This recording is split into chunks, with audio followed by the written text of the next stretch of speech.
Welcome to virtual law academy. आज हमारा topic इंतहाई अहम मौजू पर है। आप अक्सर ये सोचते होंगे कि सबसे पहला कोडिफाइड लॉ कब बना और किसने बनाया। अगर ऐसे सवालात आपके जहन में उठते हैं तो ये लेक्चर आपके लिए है। इस लेक्चर में आपको बताया जाएगा कि दुनिया का सबसे पहला कोडिफाइड लॉ कब बना, कैसे बना और कहाँ बना। आइए देखते हैं। यह किस्सा है 450 कब्ल मसीह रूम का। 450 कब्ल मसीह में रूम में दो तबके बन गए थे। एक था ऑर्डिनरी पीपल का तबका, जिसको प्लेबियंस बोलते थे। वो ऑर्डिनरी पीपल जो सारा दिन काम करते थे फिर भी दो वक्त की रोटी का पैसा नहीं कमा सकते थे। और दूसरा तबका था पेट्रिशियंस, अपर क्लास। ये वो तबका था जिसके पास सब कुछ था, जो अयाशी से रहता था और पढ़ा लिखा तबका था। जिंदगी की समूरी आसाइशें इस तबके के पास थी। इनके साथ पेट्रिशियंस के साथ पोंटिफिसेस भी थे। पोंटिफिसेस उसी टाइम के जो पादरी थे, मजहब के पादरी, उनको पोंटिफिसेस बोलते थे। तो पोंटिफिसेस, पेट्रिशियंस, ये दोनों एक साथ ही थे।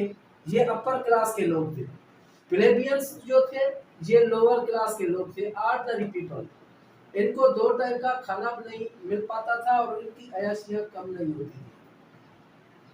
प्लेबियंस ने सोचा कि यार अभी रूम में रहना हमारे लिए इंतहाई मुश्किल हो गया है, क्योंकि रूम में हम तो दो वक्त की रोटी नहीं खा सकते और जो है अपने आप को प्रोटेक्ट भी नहीं कर सकते। हमारे हकूक को कोई तहफ़्फ़ुज़ नहीं है। तो आओ रूम छोड़कर किसी और खित्ते में जाएं जहां पर हमें काम भी मिले और ज़िंदगी भी अच्छी बसर हो। जब पेट्रिशियंस को ये पता चला, जब अशराफिया को ये पता चला कि प्लेबियंस रूम को छोड़ के जा रहे हैं, रोमन एम्पायर को छोड़ के जा रहे हैं, तो वो परेशान हो गए पेट्रिशियंस। उन्होंने सोचा कि यार अगर ये ऑर्डिनरी पीपल जो आम लोग हैं, आम आदमी अगर रूम को छोड़ देंगे तो हमारे लिए अय्याशियों का सामान कौन इकट्ठा करेगा, हमारे लिए अच्छी अच्छी बिल्डिंगें कौन बनाएगा, हमारे अच्छे अच्छे खानों का बंदोबस्त कौन करेगा, हमें प्रोटोकॉल कौन देगा, हमें सिक्योरिटी कौन देगा, हमारे इशारों पर इधर उधर कौन घूमेगा। तो पेट्रिशियंस ने प्लेबियन से कहा कि आप रूम छोड़ के न जाओ, हम आपके लिए कानून साजी कर रहे हैं, हम आपके लिए कानून बनाएंगे जिस कानून के जरिए आपके हुकूक को तहफ़्फ़ुज़ हासिल होगा। तो पेट्रिशियंस ने क्या किया कि उन्होंने 10 लोगों पर मुश्तमिल एक कमेटी बनाई, कमीशन बनाई, एक जिसका नाम था दिसंबरी कमीशन। दिसंबरी कमीशन को ये टास्क दिया गया कि वो कमीशन कानून साजी करे इनके लिए, प्लेबियंस के लिए। दरअसल नाम तो इनका था, वैसे तो ये कानून साजी भी इनके लिए थी। तो दिसंबरी कमेटी ने 12 तांबे की टेबलों पर ये कानून बनाया, जिसको नाम दिया टॉयलेट टेबल का। ये दुनिया का फर्स्ट कोडिफाइड लॉ है। टॉयलेट टेबल्स दुनिया का फर्स्ट कोडिफाइड लॉ। 12 टेबलों पर लिखा कानून।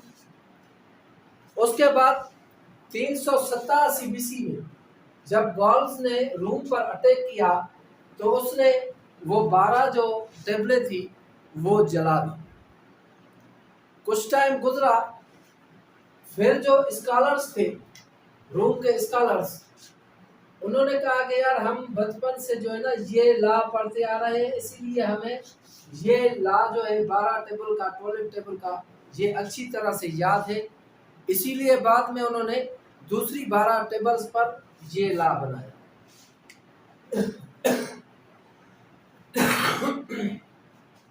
अच्छा, इसमें क्या था? इसमें पहले नंबर टेबल पर जो लिखा हुआ था वो था procedure of courts and trials. इसमें कोर्ट्स का प्रोसीजर था और ट्रायल्स था। इसमें यह था कि प्लेंटिफ अगर दावा दाखिल करता है और बाद में अपीयर नहीं होता तो उसे जबरदस्ती लाया जाएगा कि भाई अब केस चलो। दूसरी टेबल पे जो था वो ट्रायल कंटिन्यू था।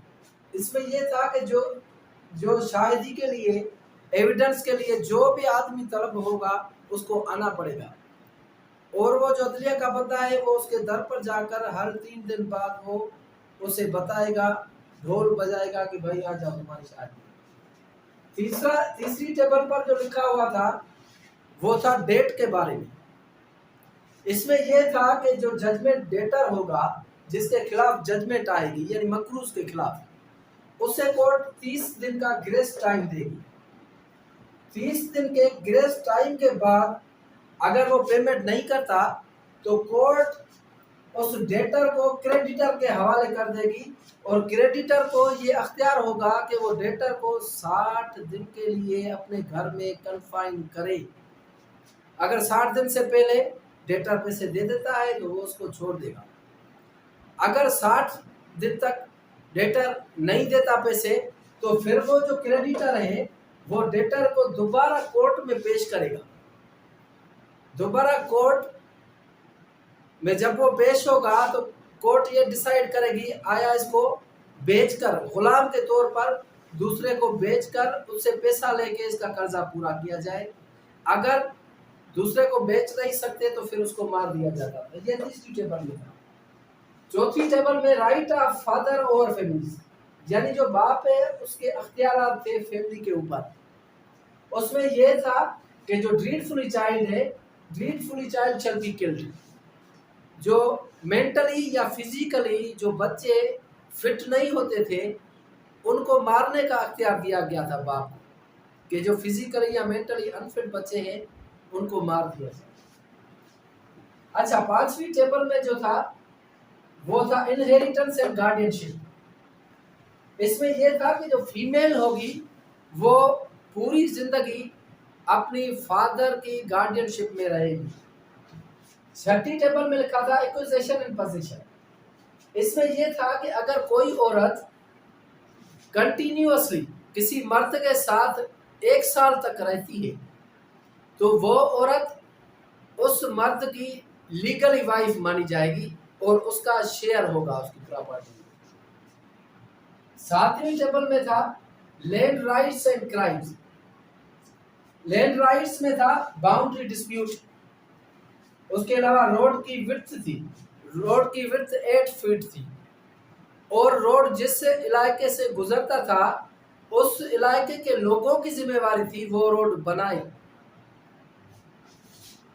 8वीं टेबल टॉर्च एंड डेंसिटी के बारे में थी।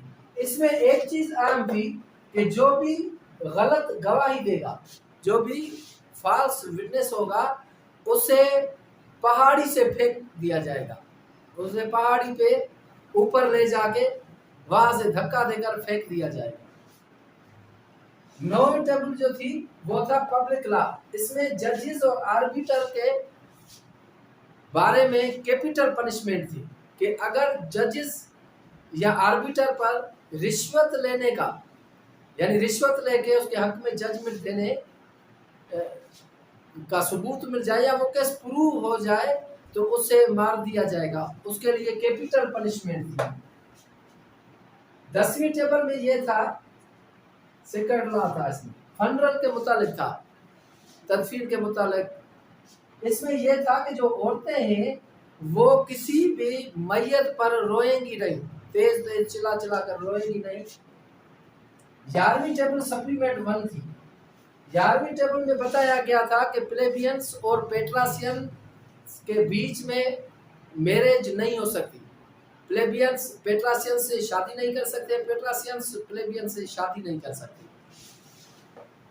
12वीं टेबल सप्लीमेंट 2 था। इसमें यह था कि अगर कोई गुलाम चोरी करता है और उसका जो मालिक है उसकी नॉलेज में है कि ये चोरी कर रहा है तो भी जो है वो चोरी गुलाम के नाम से मंसूब की जाएगी।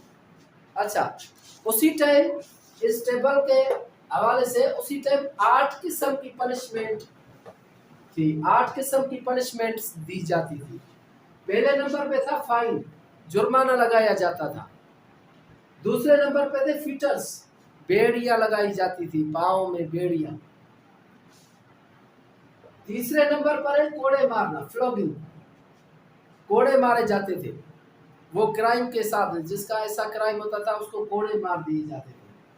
चौथे नंबर पे है रिटेलिएशन इन काइंड, यानी इंतकामी कार्रवाई, जैसा करोगे वैसा भरोगे, यानी ये इंतकामी कार्रवाई कर दी जाएगी। अगर किसी ने किसी को थप्पड़ मारी तो उसको बदले में थप्पड़ मार दी जाएगी, किसी ने किसी को कत्ल किया तो कत्ल कर दिया जाएगा।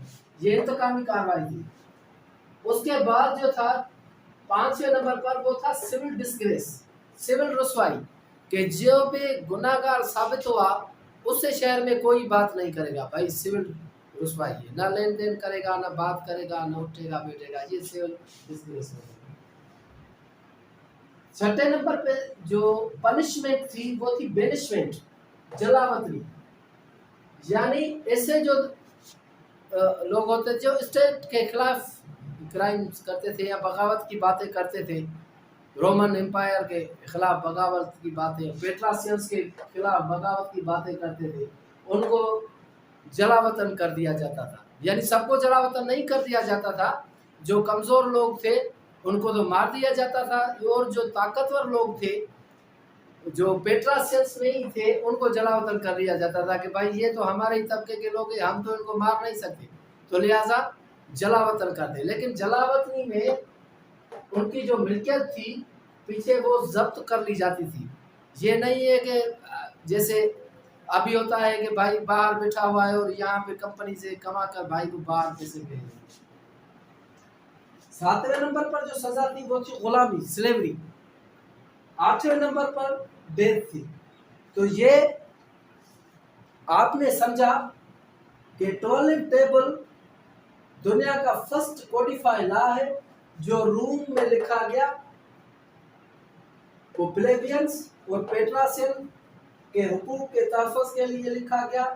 दिसंबरी कमेटी बनाई गई 10 लोगों की, जिसने ये बनाया। फिर उन टेबल्स को गॉल्फ ने जला दिया था 387 में। उसके बाद जो स्कॉलर्स थे उन्होंने कहा कि भाई हम पढ़े हैं, दिल से पढ़े हैं इस कानून को, हमें ये कानून याद है, तो इसीलिए हम ये लिखवाते हैं। तो स्कॉलर्स ने मिलकर वो फिर से टेबलें बनाई थी। तो ये था टॉयलेट टेबल का कानून, इसका था इंट्रोडक्शन जो फर्स्ट कोडिफाइड लॉ है।